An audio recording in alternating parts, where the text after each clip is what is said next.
You think this empire runs because of you? I could replace you by noon tomorrow." The shout echoed off the marble walls of Westhaven Manor, shattering the morning silence. Duke Isaac stared down at the woman who had managed his entire life for 3 years, his eyes cold with arrogance. He expected tears, he expected begging, but Clarisse didn't flinch. She simply placed a silver pen on the mahogany desk, smoothed her skirts and whispered, "As you wish, Your Grace." She walked out, leaving nothing behind but a single envelope sealed with red wax. When Isaac finally opened it, the color drained from his face. It wasn't a resignation letter. It was a royal warrant, and he had just fired the only person keeping him out of prison. The year was 1814, and the autumn rain lashed against the grey stones of Blackwood Hall, the ancestral seat of the Duchy of Harrington. Inside, the air smelled of beeswax, old paper, and the sharp scent of arrogance. Duke Isaac Harrington was a man who believed the world bent to his will simply because he existed. At 32, he was one of the wealthiest men in England, possessing a jawline that made debutantes swoon and a temper that made grown men tremble. He managed vast estates, shipping lines in the East Indies, and a seat in the House of Lords, or rather, he believed he managed them. In reality, the Duchy of Harrington was managed by Miss Clarisse Whitmore. Clarisse was 24. With chestnut hair she kept pinned back so severely it threatened to give her a headache, and eyes the color of steel. For 3 years she had served as Isaac's personal secretary. But secretary was a woefully inadequate title. Clarisse was his memory, his conscience, and his shield. When the localized famine struck his tenant farmers in Derbyshire, it was Clarisse who routed grain from his southern stores before the riots began, forging his signature on the transport orders because he was too busy gambling at White's. When the French trade deal threatened to collapse due to a mistranslated clause, it was Clarisse who stayed up 3 nights in a row, rewriting the contract in flawless French, saving the Duke a loss of £50,000. She was invisible to him, a piece of furniture, a self-correcting quill. "Where is the ledger of imports?" Isaac barked, storming into the library without knocking. He was dressed in riding leathers, mud splattered on his boots. Clarisse didn't look up from her desk, which was tucked into a drafty corner of the room. "Top drawer, left side, under the correspondence from Lord Pennyworth." Isaac yanked the drawer open and retrieved the book. He didn't thank her. He never thanked her. "And the invitation for the grand ball tonight. Lady Genevieve is expecting me to escort her." "On the mantelpiece," Clarisse said, her voice calm, though her hand tightened slightly on her pen. "I also took the liberty of sending a bouquet of white lilies to her residence this morning in your name, as you forgot her birthday yesterday." Isaac paused, leafing through the ledger. He glanced at her, a flicker of annoyance crossing his face. He hated that she knew him so well. He hated that she knew his failures better than he did. "I didn't forget," he lied smoothly. "I simply delayed." "Of course, Your Grace." "And Clarisse," he added, his tone sharpening, "ensure the library is cleared by 6. Genevieve finds the smell of ink tedious. We shall be having drinks here before the carriage arrives." "I will be gone by 5, Your Grace," he scoffed. "Good. Sometimes I feel you haunt this room. It's unsettling." Clarisse finally looked up. Her face was pale, her expression unreadable. "I only aim to serve the duchy, Isaac." He stiffened at the use of his first name. She had never used it before. "It is Your Grace," he corrected coldly. "Do not mistake your utility for familiarity, Miss Whitmore. You are an employee, a well-paid one, but an employee nonetheless."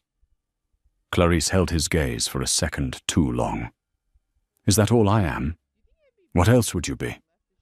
Isaac laughed, a harsh, dismissive sound. "You organize papers, you dip pens, You are a clerk in a dress, valuable perhaps in the way a good horse is valuable. But let us not pretend you are indispensable." The air in the room shifted. It grew heavy, charged with the static of a storm about to break. Clarisse closed the ledger she was working on. It was the private audit of the Crown, a document Isaac didn't even know existed. "I see," Clarisse said softly. "Don't look so tragic." Isaac waved a hand dismissively. "Now get me the brandy, the vintage from 1795. I need a drink before I deal with the tenant disputes." Clarisse stood up. She walked to the crystal cabinet, poured the amber liquid into a glass, and set it down on his desk. But she didn't return to her corner. She stood there, watching him. "Is there something else?" Isaac snapped, not looking up from his papers. "The tenants in the north aren't disputing the rent, Your Grace," she said quietly.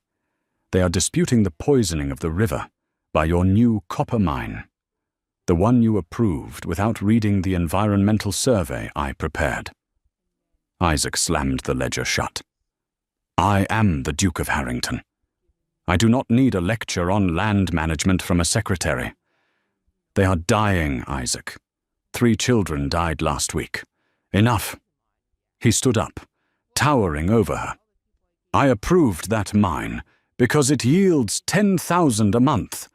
If the peasants are unhappy, they can move. And if you are unhappy with my decisions, you can keep your mouth shut. I pay you to write, not to think." "I think to save you from hanging," she whispered. He didn't hear the last part. Or if he did, he didn't understand it. He only saw a subordinate challenging his authority. The stress of the debt he was hiding, debt from his father's era that he was desperately trying to clear with the copper mine, made him lash out. "You are becoming a nuisance, Clarisse," he sneered. "Lady Genevieve thinks you are in love with me. Is that it? Is that why you nag me like a fishwife?" Clarisse's face went white. "I am trying to protect the legacy of this house." "I am the legacy," Isaac roared. The shout rang through the hall, startling the footman outside the door. Isaac walked around the desk, invading her personal space, using his height to intimidate. "Let us be very clear, Miss Whitmore. You are here because I allow it. You exist in this society because I grant you a wage. You have no family, no title, no land. You are nothing without the Harrington patronage." Clarisse remained perfectly still. Her heart was hammering against her ribs like a trapped bird, but her exterior was granite. She thought of the letter in her pocket, the letter from the King's Privy Council. She had been holding it off for weeks, negotiating, pleading, using every ounce of influence she had to buy him time to fix the mine disaster. "I am not nothing," she said, her voice trembling slightly. "You are a replaceable part," Isaac yelled, his face flushing red. "I could snap my fingers and have 10 women in here by noon tomorrow who can write a letter and pour a drink. You think you are special? You are a glorious inconvenience." He grabbed a crystal paperweight from the desk, a gift she had given him for Christmas 2 years ago, and slammed it down. It didn't break, but the sound was like a gunshot. "Get out," he hissed. "Get out of my sight. If you cannot respect your betters, then you do not belong in Blackwood Hall." Clarisse looked at the paperweight. Then she looked at him. The love she had harbored for him, a foolish, quiet thing that had survived 3 years of neglect, finally sputtered and died. It was replaced by something colder, something sharper. Clarification. "Are you dismissing me, Your Grace?" she asked formally. "I am telling you to learn your place." "I asked if you are dismissing me." Her voice was like a blade of ice. Isaac threw his hands up. "Fine, yes. Leave. Take the week off.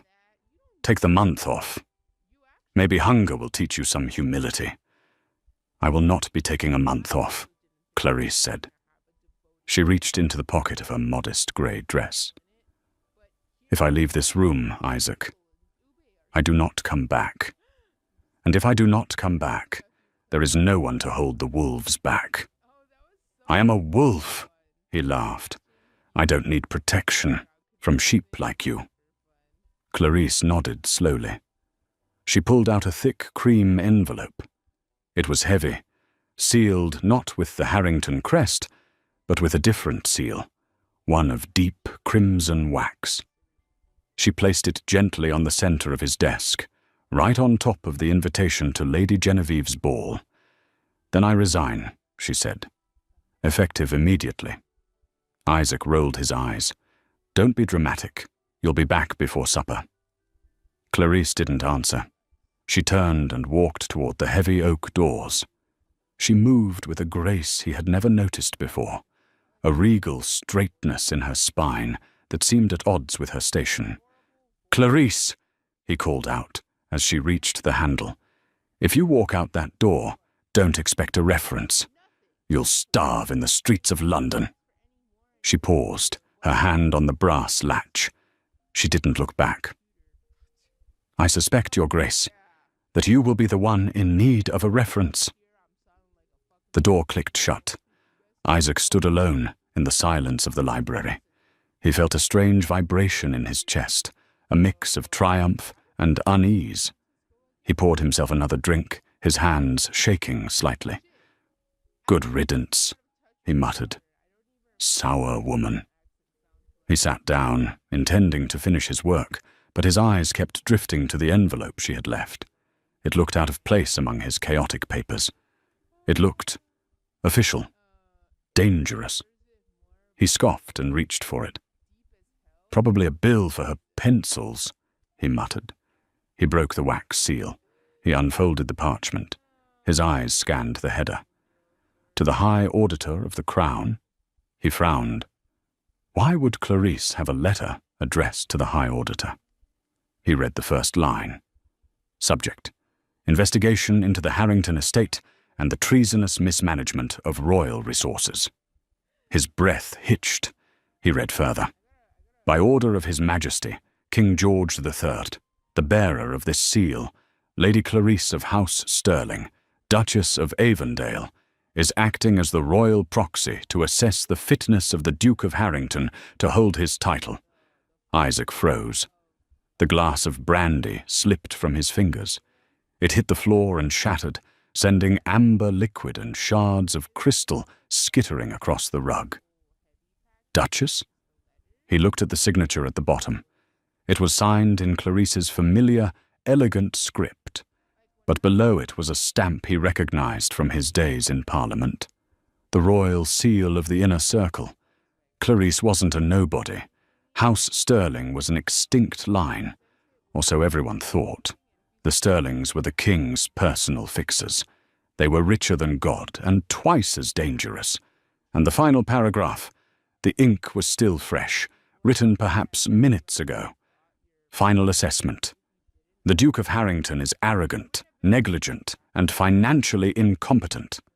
I can no longer protect him from the Crown's seizure of his assets. I hereby withdraw my seal of protection. The audit is approved.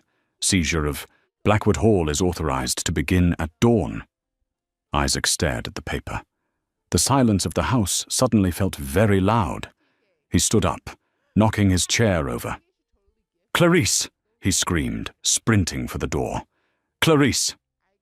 But as he tore open the library doors and ran into the grand foyer, the front gates of Blackwood Hall were already closing. Through the rain, he saw a black carriage pulling away. It wasn't a hired hackney. It was a sleek, black carriage with the royal crest on the door. She was gone, and she had taken his life with her. The dawn didn't bring sunlight. It brought a cavalcade of black carriages that lined the gravel driveway of Blackwood Hall like a funeral procession. Isaac hadn't slept. He was still in the library, the shattered glass of brandy crusted on the rug, the damning letter clutched in his hand. He had spent the night tearing through Clarice's desk, looking for a sign that this was a joke, a forgery, a madness. He found nothing but meticulously organized receipts and a half-finished embroidery hoop tucked in a bottom drawer, a humble, domestic object that looked absurdly out of place next to the royal warrant on his desk. A heavy pounding on the front doors shook the house. Isaac straightened his cravat, though his shirt was wrinkled and his eyes bloodshot. "Higgins!" he shouted for his butler. "Higgins, send them away! Tell them the Duke is indisposed!" But Higgins didn't answer. Instead, the library doors were pushed open. Not by his elderly butler, but by a man Isaac had never seen before. He was tall, gaunt, and wore the severe black coat of a king's magistrate. Behind him stood 4 soldiers in the red coats of the royal guard. "Who the devil are you?" Isaac demanded, trying to summon the imperious tone that usually sent men scurrying. "You are trespassing on the Harrington estate." The gaunt man adjusted his spectacles. "I am Sir Thomas Roth, Chief Auditor for the Crown, and as of 6:00 a.m. this morning, this is no longer the Harrington estate. It is a seized asset under investigation for high treason and gross financial negligence." "Treason?" Isaac laughed, a high, desperate sound. "I am a peer of the realm. You are a bankrupt spendthrift who has been protected by a guardian angel," Roth said, walking into the room and running a gloved finger over the dusty mantelpiece. "And since you saw fit to dismiss that angel, the protection is gone." Roth snapped his fingers. The soldiers began moving through the room, picking up vases, paintings, and silverware, tagging them with white slips of paper. "Stop that!" Isaac lunged forward, grabbing a soldier's arm. "That is a Ming vase! Put it down!" The soldier shoved him back with easy force. Isaac stumbled against the desk. "Sit down, Mr. Harrington," Roth said coldly. He didn't use the title. The omission was a slap in the face. "We have much to discuss." Roth pulled a ledger from his briefcase. It wasn't one of the books Clarice kept in the library. It was a black book, bound in iron. "Do you know what this is?" Roth asked. "I have never seen it," Isaac spat. "Of course you haven't. This is the debt of the father. Your father, the late Duke, gambled away the family fortune 10 years ago. Technically, you inherited nothing but debt. The estate should have been auctioned off the day he died." Isaac felt the room spin. "That's a lie. We are wealthy. I have the shipping lines, the copper mine." "The shipping lines were seized by the East India Company 5 years ago for unpaid tariffs," Roth recited, bored. "The income you have been receiving?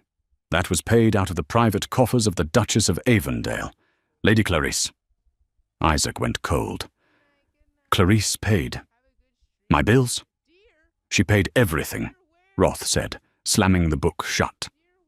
"She purchased your debt. She paid the servants. She bribed the trade union leaders to keep your copper mine open, despite the fact that it is pumping arsenic into the village water supply. She has spent 3 years and approximately £400,000 of her own inheritance, keeping up the illusion that you are a functioning member of society." Isaac sank into his chair. The magnitude of it was suffocating. He thought of Clarice, sitting in that drafty corner, wearing the same 3 grey dresses, eating cold toast while he feasted on pheasant. He had told her she was lucky to have a job. He had told her she would starve without him. "Why?" Isaac whispered. "Why would she do that?" Roth looked at him with genuine pity, which was worse than the contempt. "Because, you fool, she was betrothed to you." The silence that followed was absolute. "What?" "An arrangement made by your fathers when you were infants. The Sterling family fell out of favor, and they went into hiding. You thought they were extinct. When Clarice came of age, she came to honor the contract. She wanted to see if you were a man worthy of her hand and her fortune. So she posed as a secretary to observe you." Roth gestured around the room. Evidently she didn't like what she saw. She was testing me?" She was giving you a chance, Roth corrected. She cleared your path. She fixed your mistakes. She waited for you to show 1 ounce of gratitude, 1 ounce of humility, or perhaps, God forbid, some affection. Instead, you treated her like a piece of furniture and endangered her reputation by nearly getting arrested for the mine disaster. Roth stood up. The audit will take 3 days. You are permitted to stay in the guest quarters. The master suite is sealed. I suggest you find a good solicitor, Mr. Harrington. Though without, Lady, Clarice's money to pay him, I doubt you'll find one who can keep you out of Newgate Prison. Roth turned to leave, but stopped at the door. Oh, and the bouquet of lilies you ordered for Lady Genevieve. The florist returned them. Apparently, your credit at the shop was also guaranteed by Clarice. It has been revoked. By noon, Blackwood Hall was a skeleton. The rugs were rolled up, the silver was crated, and the servants, who Isaac realized had been loyal to Clarice, not him, had vanished. Isaac sat on a wooden crate in the center of the library. The fire had gone out, and the room was freezing. He had spent the last 4 hours trying to find a loophole, some asset she hadn't touched. He found nothing. Desperation clawed at his throat. He needed to find her. He needed to explain. No, he needed to beg. He remembered the carriage, the royal seal. She was the Duchess of Avondale. That meant she would be at the Sterling estate in London, a place spoken of in whispers, a fortress of old money and older power. But first, he needed to understand. He crawled over to where Clarice's desk sat, now stripped bare. He pulled the drawers out, dumping them on the floor. Dust, paper clips, a dried-up inkwell. Then his hand brushed against something taped to the underside of the bottom drawer. He ripped it loose. It was a small, leather-bound journal. Not a ledger. A diary. He opened it, his hands shaking. October 14th, 1812. He looked at me today. Really looked at me. He asked if I was cold. I lied and said no, because the heating bill is already too high and he needs a new saddle. He has such kind eyes when he isn't trying to be a duke. I think if I can just clear the debt with the French merchants, he might smile again. I remember him smiling when we were children, before his father ruined him. I want to give him that smile back. Isaac felt a lump form in his throat. He turned the page. January 3rd, 1813. He screamed at me again. He called me incompetent because the tea was cold. He doesn't know I sold the silver tea service to pay off the blackmailer who found out about his gambling debts in Bath. I replaced it with plated tin. He didn't notice. Does he notice anything? I am tired, but I promised his mother I would look after him. His mother. Clarice had known his mother? He flipped to the end. The entry was dated yesterday. The ink was blotchy, as if stained by tears. January 16th, 1814. It is over. He is going to poison the river. I tried to show him the survey. I tried to tell him about the children in the village. He wouldn't listen. He only cares about the money. I cannot protect a man who destroys others to save himself. My heart is broken, not because I lost him, but because I finally see that the man I loved never existed. He is just a hollow shell. I must use the seal. I must stop the mine, even if it destroys him. Goodbye, my love. Isaac closed the book. He pressed it against his forehead, a sob racking his chest. She hadn't just been managing his money. She had been managing his soul. She had been the only thing standing between him and moral bankruptcy. You idiot, he whispered to the empty room. You absolute, arrogant idiot. He stood up. The despair was gone, replaced by a frantic energy. He had to fix this. Not the money. He didn't care about the money anymore. He had to stop the mine. He had to prove to her that he wasn't the monster she wrote about in the final entry. He ran out of the library, ignoring the startled shout of a guard. He burst out into the rain, not toward the stables. His horses were seized, but toward the village. It was a 5-mile walk in the pouring rain. Isaac ruined his boots. His velvet coat was soaked through, and he slipped in the mud twice. But he kept running. He reached the village of Oakhaven by mid-afternoon. It was a miserable cluster of cottages in the shadow of the looming copper mine. The river that ran through it was a sickly, unnatural grey. He ran to the mine foreman's office. The foreman, a burly man named O'Malley, looked up in surprise as the Duke burst in, dripping wet and covered in mud. "Your Grace?" O'Malley stood up. "We didn't expect you. Production is up 10%, just like you asked." "Shut it down," Isaac gasped, bracing himself against the doorframe. O'Malley blinked. "Sir?" "Shut it down," Isaac screamed. "The pumps, the sluice gates, close it all, now." "But Your Grace, the profits." "I don't care about the profits. It's poisoning the water. Shut it down, or I will tear it down with my bare hands." O'Malley stared at him for a second, then nodded slowly. He reached for the alarm bell. As the klaxon rang out over the valley, signaling the halt of machinery, Isaac collapsed onto a bench outside the office. He watched the smoke stop pouring from the chimneys. He had done one right thing. One. "A little late for a change of heart, isn't it?" The voice came from a carriage that had pulled up silently through the mud.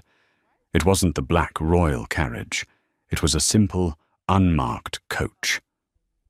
The door opened and a man stepped out. He was dressed in impeccable grey silk. He had silver hair and a face that looked like it was carved from flint. Isaac recognized him. It was Lord Silas Stirling, Clarice's uncle, the head of the Stirling family. "Lord Silas." Isaac tried to stand, but his legs were shaking. "Sit, boy," Silas said, leaning on a cane with a ruby handle. "My niece told me you were a lost cause. She said you were beyond redemption." Silas looked at the silent mine, then back at the mud-caked Duke. "She is rarely wrong," Silas mused. "But perhaps she was hasty." "Where is she?" Isaac pleaded. "Please, I need to tell her. I need to tell her she was right." Silas smiled, a cold, thin smile. "She is at the royal court, Isaac. She is petitioning the king to annul the betrothal contract officially. She is going to marry Prince Frederick of Prussia, a man who knows the value of a duchess." Isaac felt the blood drain from his face. "Prince Frederick, the most eligible bachelor in Europe." "No," Isaac whispered. "Yes," Silas said. "If you want to stop her, you have a long way to go. You have no money, no carriage, and you look like a beggar." Silas opened the carriage door. "However," the old man said, "I have always enjoyed a good wager. And I bet Clarice £10 that you would try to save the mine first. She bet you would try to save your bank account." Silas tossed a small bag of coins at Isaac's feet. "Get cleaned up, Harrington. The royal ball is tonight. If you can get past the guards, past the king, and past the prince, you might get a chance to say goodbye." Silas climbed back into the carriage. "Don't disappoint me. I hate losing money." The carriage rolled away, leaving Isaac standing in the mud with a bag of gold and a sliver of hope. London was a beast of smoke and cobblestones, indifferent to the fall of great men. Isaac arrived as the gas lamps were flickering to life along the mall. The bag of coins Silas had thrown him significantly lighter. He had secured passage on a mail coach, a humiliation in itself, squeezed between a fishmonger and a crate of chickens, and had rented a room in a boarding house that smelled of boiled cabbage. He stood before a tarnished mirror, adjusting the collar of a rented suit. It was black, simple, and slightly too tight in the shoulders. It was the attire of a merchant or a clerk, not a duke. but it was clean. He shaved with a dull razor, his hand steady for the first time in days.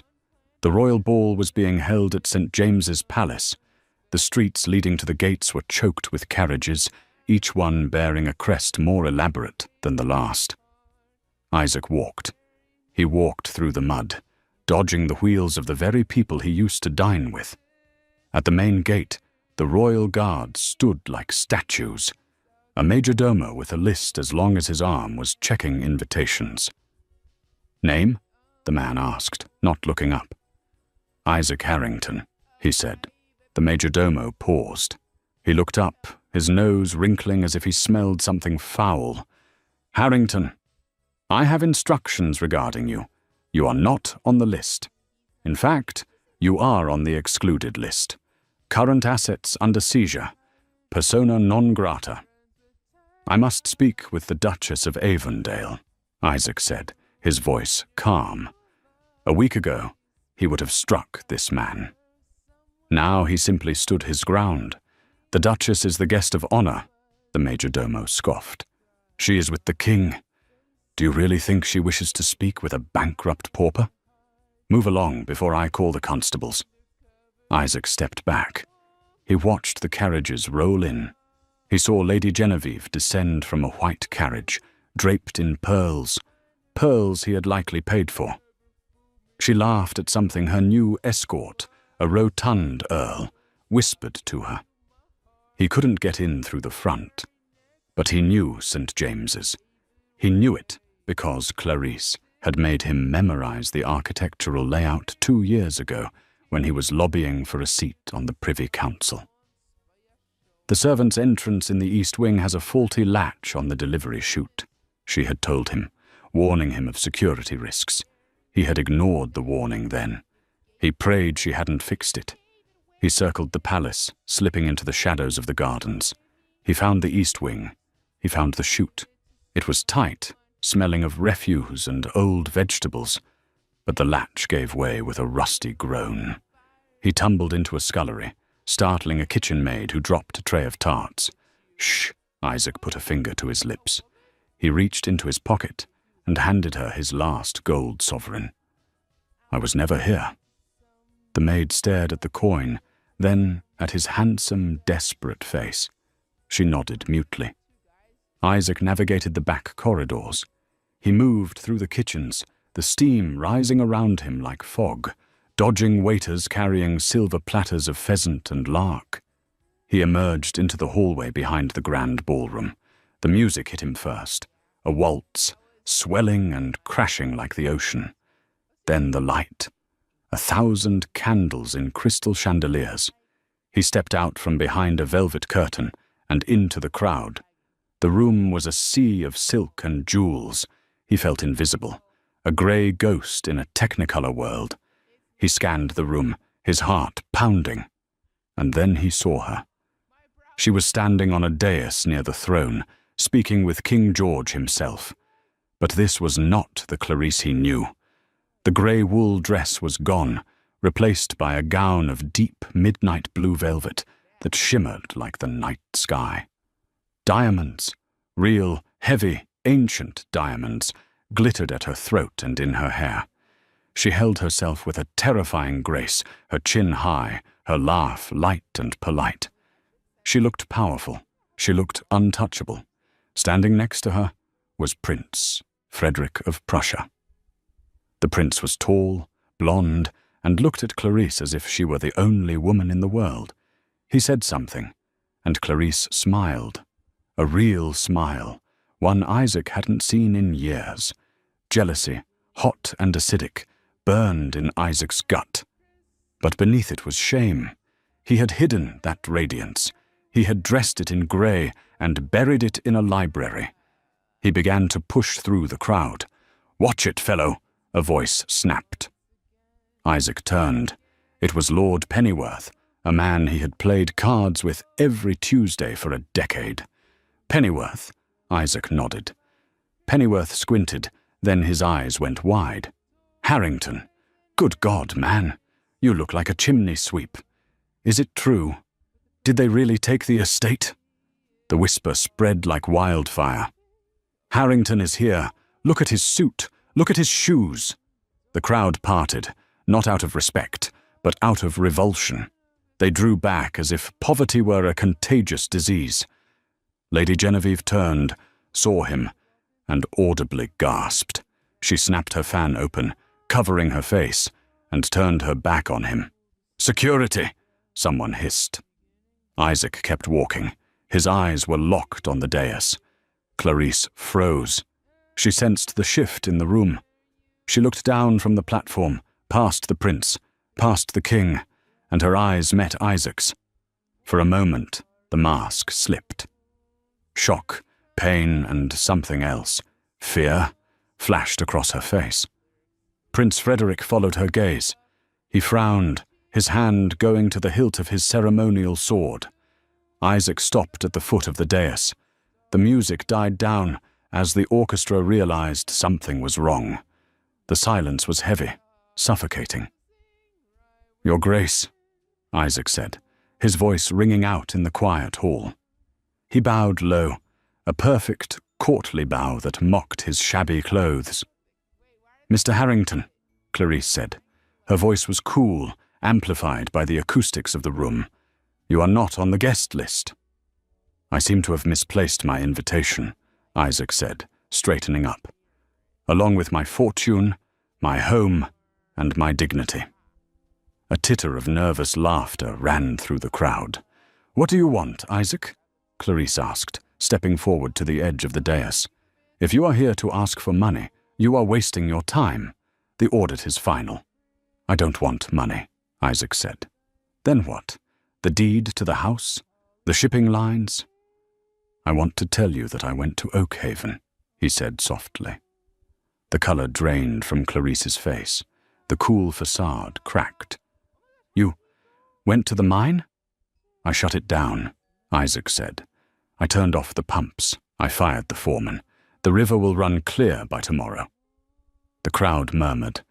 They didn't understand. But Clarice did. "You closed the mine," she whispered, her voice trembling.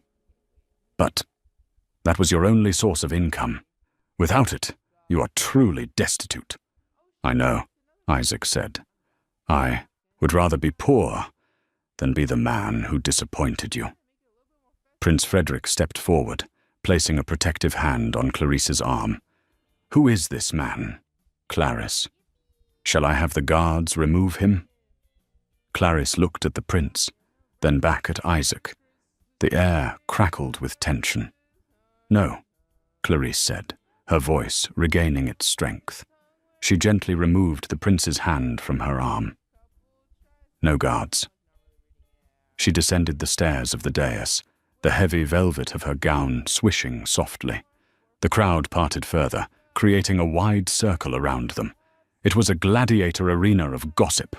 She stopped 2 feet from him. Up close, he could see the shadows under her eyes, the tension in her jaw. She wasn't just angry. She was exhausted. "You shut the mine," she repeated, searching his face for a lie. "Why? To impress me? To get your bank account unlocked?" "Because I read the journal," Isaac confessed. Clarice stiffened.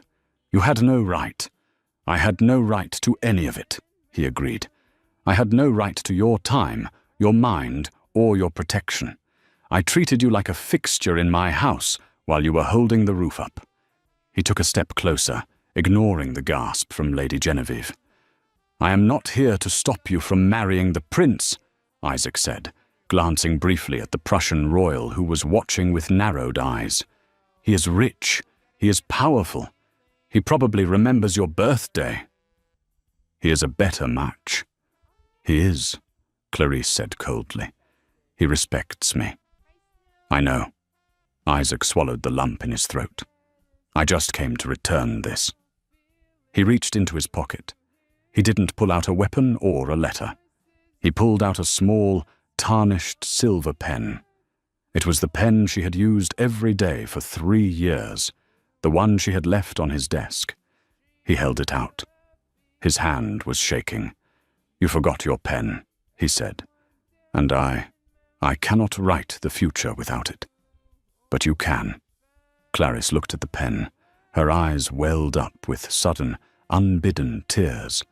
It was such a small thing, a stupid, trivial thing, but it was an acknowledgement of her work, of her identity. "You are a fool, Isaac," she whispered. "I am," he said, "but I am a fool who is learning. I will face the debt. I will face the prison if need be. But I couldn't face you leaving without telling you that I saw you. Finally, I saw you. Is this a performance?" A sharp voice cut through the moment. It was King George. The monarch remained on his throne, but his voice carried the weight of the empire. "We are not amused by theatrics, Mr. Harrington. You have committed treason against the crown by mishandling resources." Isaac turned to face the king. He bowed. "It is no performance, Your Majesty. It is a confession." "A confession?" The king raised an eyebrow. "I confess that I was blind," Isaac said, "and I confess that the Duchess of Avondale is the only reason the Harrington lands are not a wasteland. If there is a debt to be paid to the crown, take me. But do not let my failures tarnish her name." The king looked at Clarice. "Well, Duchess, he offers himself for the chopping block. Shall we accept?" The room held its breath. This was it, the twist of the knife. She could end him with a word. She could send him to Newgate and sail to Prussia with a prince. Clarice looked at Isaac. She saw the mud on his shoes. She saw the desperation in his eyes. Not for money, but for redemption. She reached out and took the silver pen from his hand. Their fingers brushed, a spark of electricity that made them both flinch. "No, Your Majesty." Clarice turned to the king. "We shall not accept." Prince Frederick stiffened. "Clarice?" "The mine is closed," Clarice declared, her voice strong. "The source of the corruption is gone. Mr. Harrington has taken the first step toward remediation." "Remediation?" The king chuckled. "He is bankrupt, my dear. He cannot remediate a broken window, let alone a duchy." "He has one asset left," Clarice said. Isaac frowned. "I do?" Clarice turned back to him, her eyes flashing with a challenge. "Me?" The crowd gasped.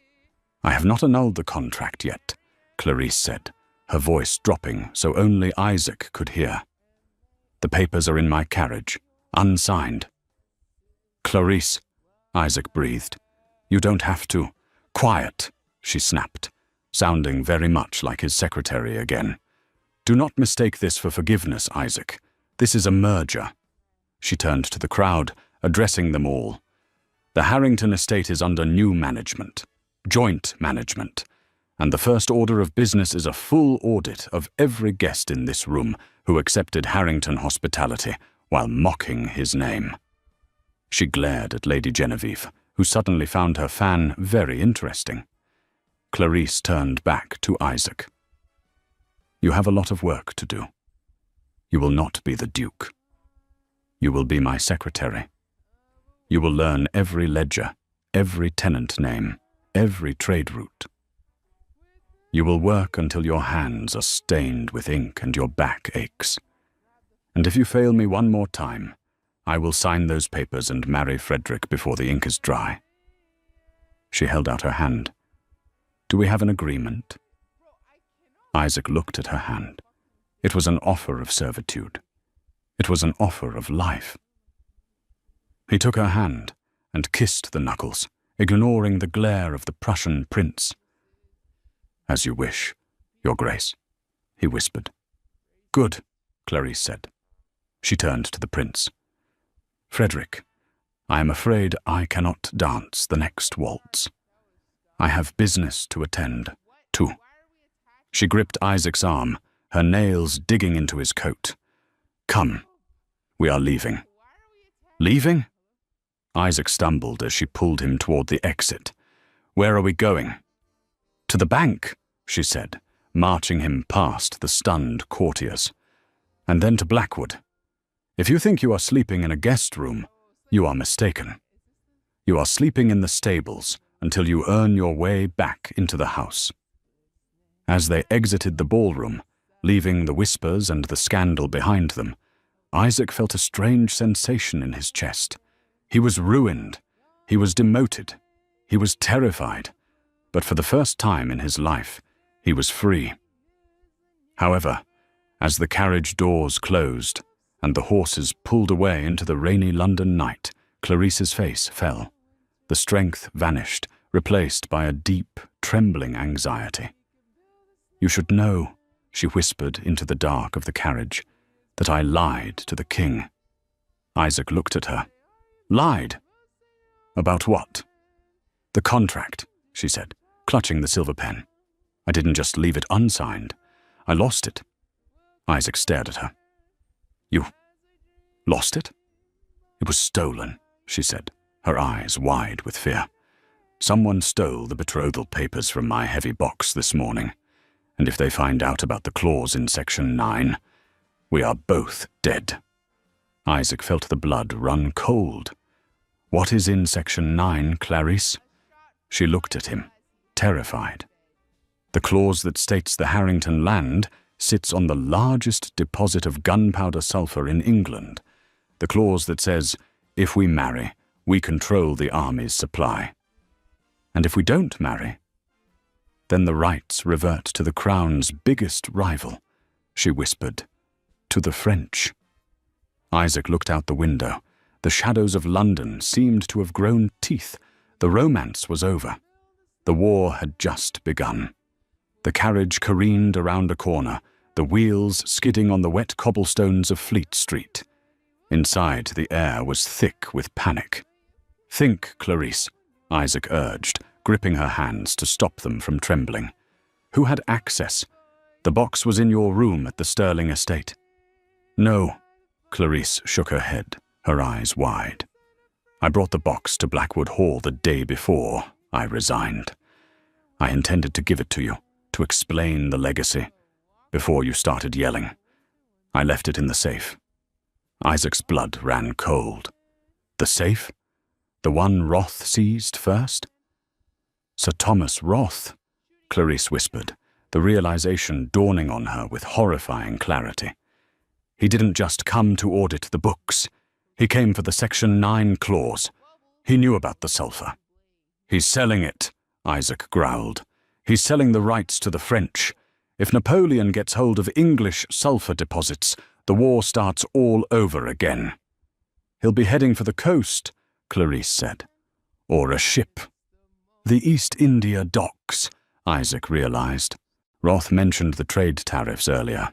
He has a clearance for a midnight departure on a cargo vessel. I saw the permit sticking out of his pocket when he invaded my library. Isaac kicked the roof of the carriage. "Driver, the docks, and don't spare the horses." The East India docks were a labyrinth of shadows, rotting wood, and the smell of tar. The rain had turned into a torrential downpour, masking the sound of their arrival. They spotted Roth's carriage near Pier 4. A lantern flickered in the fog, revealing the gaunt auditor, standing next to a short, stocky man in a heavy coat. Captain Renard, a known smuggler. Roth was holding the document. The parchment was getting wet. 2 million francs, Roth was saying, his voice carrying over the wind. "Payable to my account in Geneva." "It is done," the Frenchman replied, reaching for the paper. "Stop." Isaac leaped from the moving carriage before it even halted. He landed in the mud, slipped, scrambled up, and charged. He was no soldier. He was a nobleman who had spent his life holding wine glasses. Not weapons. But rage is a powerful fuel. Roth turned, his eyes widening behind his spectacles. "Harrington." "How?" Isaac didn't talk. He tackled Roth into a stack of crates. The two men went down in a tangle of limbs and wet wool. The document flew from Roth's hand, skittering across the slick wood of the pier, dangerously close to the dark water below. "Get the paper!" Isaac shouted to Clarice. Clarice hitched up her velvet gown and ran. The French captain drew a pistol. He aimed at Isaac, who was currently punching Roth in the jaw. "No!" Clarice screamed. She threw herself not at the paper, but at the captain, slamming her shoulder into his arm. The gun went off with a deafening crack.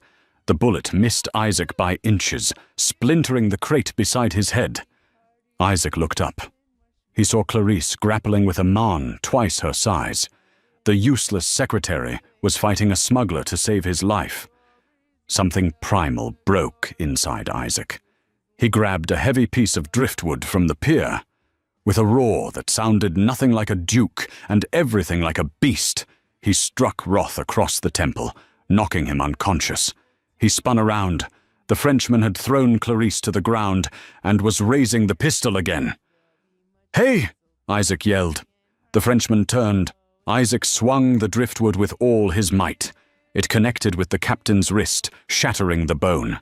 The gun clattered to the deck. The captain howled and stumbled back, losing his footing on the slippery edge. He splashed into the dark, freezing waters of the Thames. Silence fell over the pier, save for the heavy breathing of the two survivors and the relentless rain. Isaac dropped the wood. He fell to his knees beside Clarice. "Are you hurt? Did he hit you?" Clarice was, gasping for air, her beautiful blue dress ruined, her hair a wet disaster. She pushed herself up, her hands scraping against the rough wood. The contract. They both looked. The parchment was stuck to a cleat at the very edge of the pier, flapping in the wind. One strong gust, and the Harrington legacy and England's safety would be gone forever. They crawled toward it together. Isaac reached it first. He snatched it up, pressing it against his chest to shield it from the rain. He looked at it. It was damp, but legible. The betrothal contract. The clause that bound the sulphur mines to the marriage of a Harrington and a Sterling. He looked at Clarice. She was shivering violently, kneeling in the mud. "We have to burn it," Isaac said. "If it doesn't exist, the French can't use it. Roth can't sell it." "No," Clarice said, her teeth chattering. "If we burn it, the Crown seizes the land. Anyway, you lose everything. I lose everything." "I don't care!" Isaac cried. "I almost lost you. I saw that gun pointed at you, and I stopped caring about the title. I stopped caring about the legacy. I just wanted you to breathe." Clarice stared at him. The rain washed away the mud on his face, revealing the man beneath. He wasn't the arrogant boy anymore. He was the man who had charged a gunman for her. "Isaac," she said softly, "give me the pen." "What?" "The silver pen. You still have it in your pocket." He reached into his soaked coat and pulled out the tarnished silver pen. Clarice took the contract from him. She smoothed it out on the wet wood of the pier. "We don't burn it. We execute it." "Here?" Isaac asked. "Now? In the mud?" "Unless you have a better idea, Your Grace." She smiled weakly. "I believe the clause states the contract is binding upon signature of both parties. It doesn't say we need a priest. It doesn't say we need a church." She signed her name. The ink bled slightly into the damp paper, but the signature was bold. Clarice Sterling. She handed the pen to him. Isaac looked at the paper.